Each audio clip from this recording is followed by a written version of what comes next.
Olá, pessoal. Hoje nós vamos trabalhar aqui um pouco sobre o Filósofos, que trata sobre a questão aqui da escolástica e mais tarde nós vamos estar abrangendo algumas questões aqui referente ao conceito da patrística.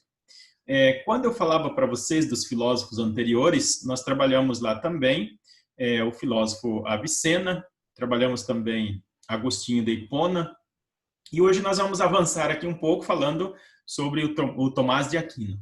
Tomás de Aquino, um filósofo bastante conhecido aqui, que trata essas questões importantes da filosofia referente à escolástica. Como eu falei para vocês que a escolástica tinha essa função de fazer com que nós entendamos a filosofia como um princípio de vida, valorizando a filosofia na conceituação desse ideal de uma filosofia cristã, não separando a fé de razão, mas fazendo essa junção entre fé e razão.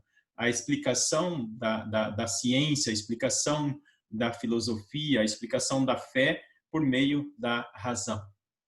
O Agostinho de Hipona foi um desses filósofos importantes para a base da filosofia do Tomás de Aquino. Embora o filósofo Tomás de Aquino ele vai justificar o seu pensamento a partir do Aristóteles, isso é, da experiência à prática. O que nós falávamos lá de Tomás de Aquino, ele falava de uma filosofia a partir de Platão, isso é, da explicação da fé para a razão. Então, essa diferença entre os dois pensamentos é importante a gente perceber aqui.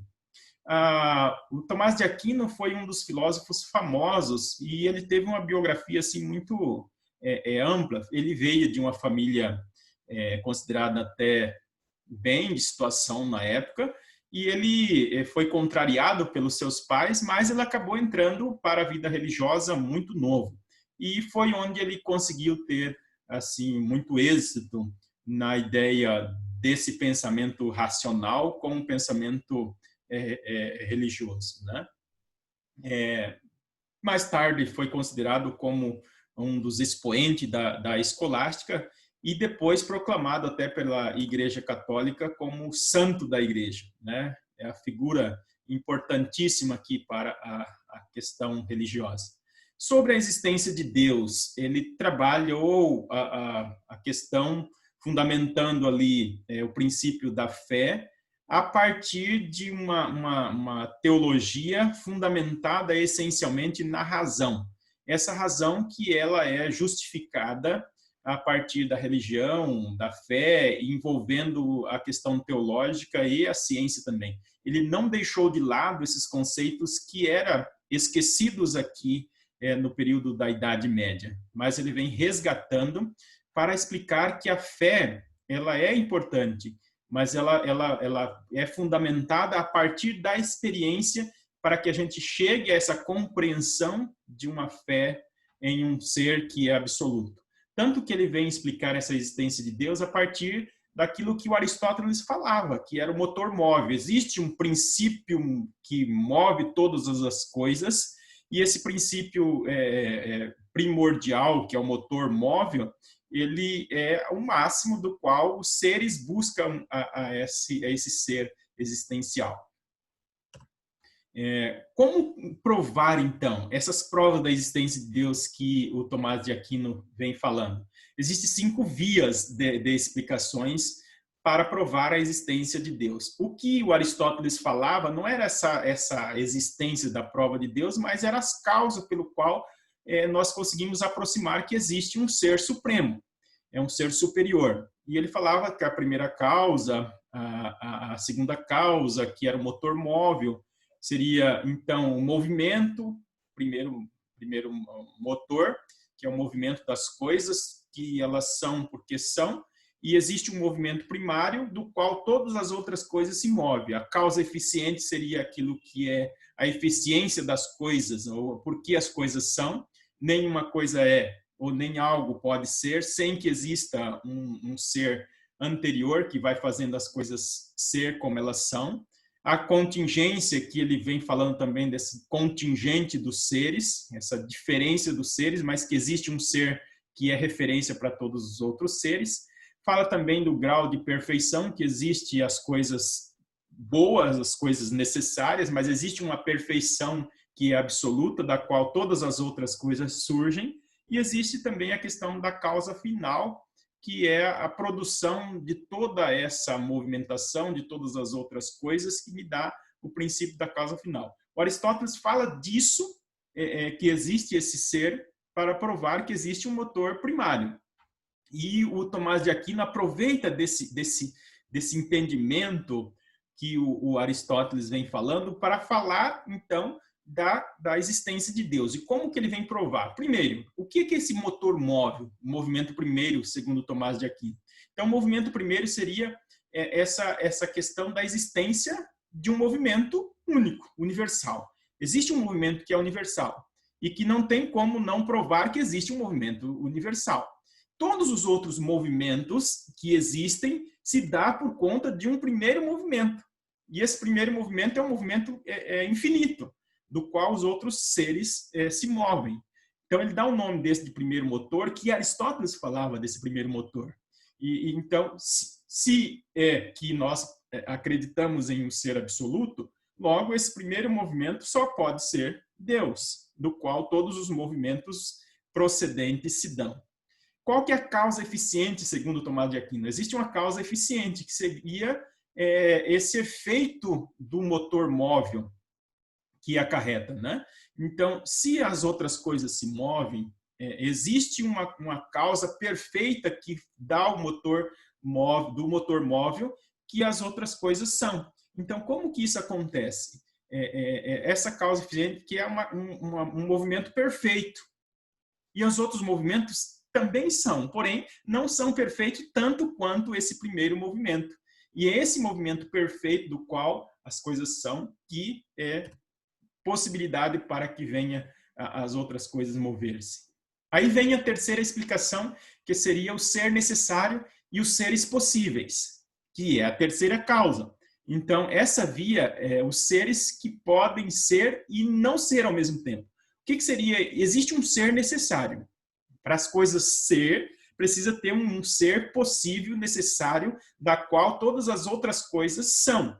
Não existe uma coisa que ele diz o nada do nada, porque para Tomás de Aquino, o ser é alguma coisa, né? O nada é alguma coisa. E desse nada provém os outros seres. O que é esse nada? Se o nada é, logo, esse nada só pode ser Deus. Então, eu volto às coisas que não são até as coisas que são, para que eu possa provar que existe um ser movente da qual as coisas existentes são. Então, precisa necessariamente de ter uma essência primordial.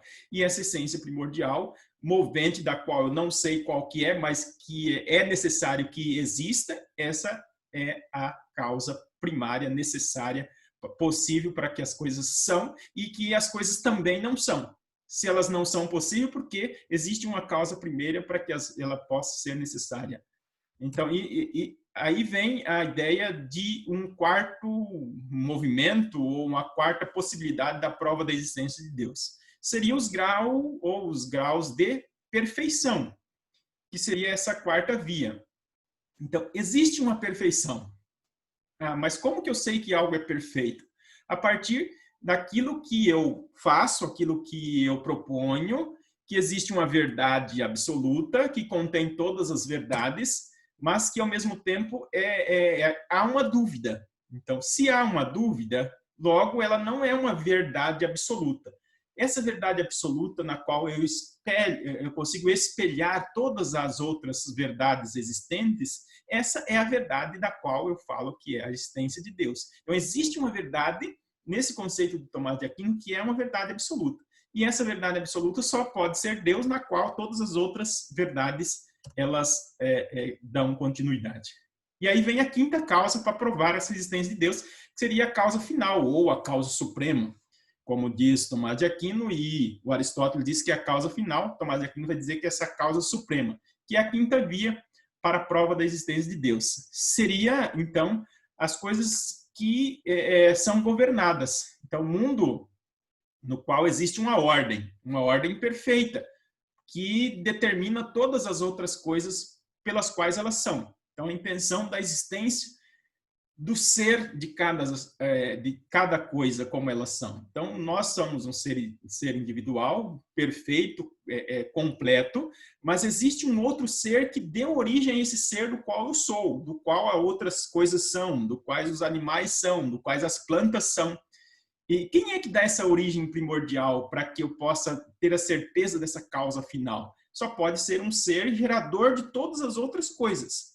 Então, se eu volto à existência, quem criou isso, quem criou aquilo, até que nós chegamos a um criador primordial e que não dá para ir mais além desse ser criador. Esse ser do qual nós não conseguimos ir além desse é a causa suprema, a causa final, da qual cria todas as outras coisas.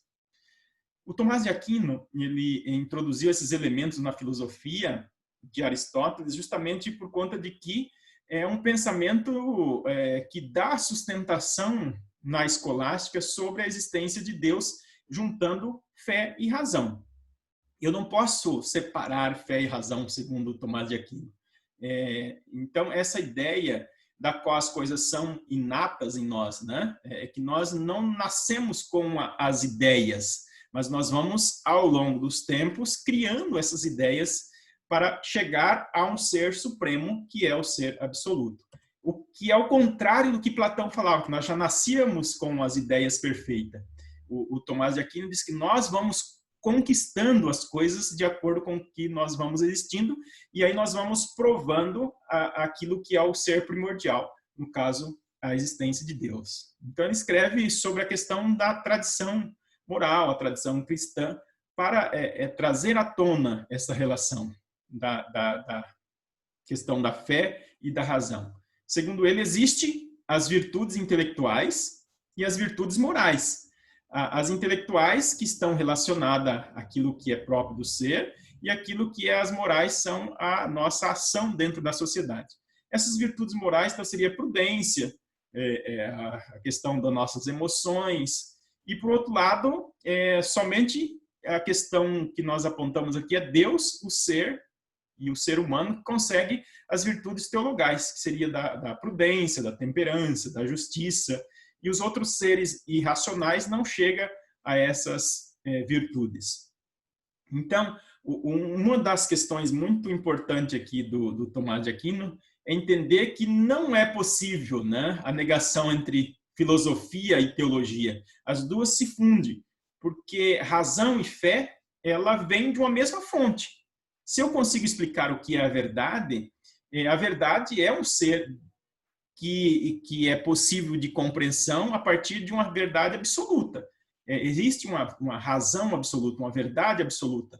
E a fé é a mesma coisa, ela provém de um ser na qual nós acreditamos, que é Deus. Então, as duas coisas se fundem. Razão apenas seria a possibilidade de esclarecer aquilo que a fé antecipa. Para que eu possa crer, não precisa ter exatamente a razão, mas eu preciso da razão para me esclarecer essa fé, se realmente aquilo que nós cremos ela é verdadeira ou não. Então, o filósofo aqui, Tomás de Aquino, vai falar dessa compreensão que a gente tem que ter da nossa fé para que ela seja explicada através de uma revelação.